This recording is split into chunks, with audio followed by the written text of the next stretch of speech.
Making sure truth prevails in a work retaliation claim. Dr. Sheila Hudson worked as a senior associate athletics director and Title IX coordinator for California State University, Los Angeles. She filed a lawsuit against her employer, alleging retaliation after complaining about the sexual harassment of young female employees by the athletic director. Dr. Hudson alleged that the director used degrading, sexist names such as sweetheart, slut, and babe to refer to female employees. Dr. Hudson also reported gaps in pay and other areas between men and women in the athletic department. The employer turned around and sued her for alleged invasion of privacy, accusing her of reporting other employees in a meeting without their permission. An employee who asserts his or her rights under the law, or who challenges an employer's illegal conduct, may experience demotion or termination. This is unlawful retaliation. Engaging in protected activity means that the employee must complain or oppose a practice which is forbidden by law, for example sex, race, or age discrimination. The complaint may be internal, for example, made to managers or officers within the company, or external, for example, made to government agencies. Actually prohibited under the law. In a retaliation scenario, the employer will almost always present a different story. The employer may even create a pretext or fabricate a reason for the termination. To protect themselves, employees must gather their own evidence to establish that they are telling the truth. Employees can document the fact in a letter or email to their bosses or to HR or to colleagues they can trust.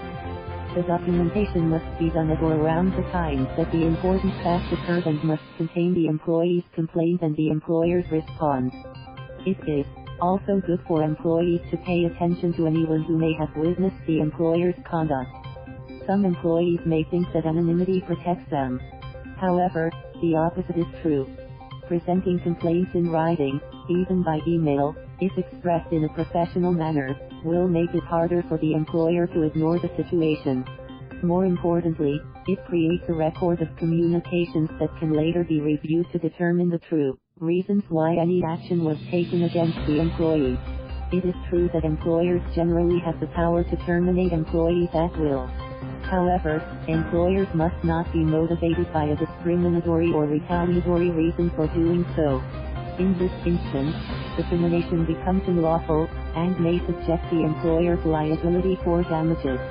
Employees who prove they were retaliated and wrongfully terminated may recover loss of earnings, emotional distress, and in certain cases, attorney's fees and costs, and punitive damages. Rather than proceed with trial, Dr. Hudson and her employer reached a settlement agreement. The employer agreed to pay $75 million to settle the lawsuit. As part of the settlement, the employees who accused Dr. Hudson of reporting them without permission agreed not to pursue criminal charges. Dr. Hudson was required to delete any social media posts about the litigation, and she was barred from applying for jobs at any California State University. The settlement agreement also barred all parties from discussing the case with anyone else. Thank you for watching. Please subscribe.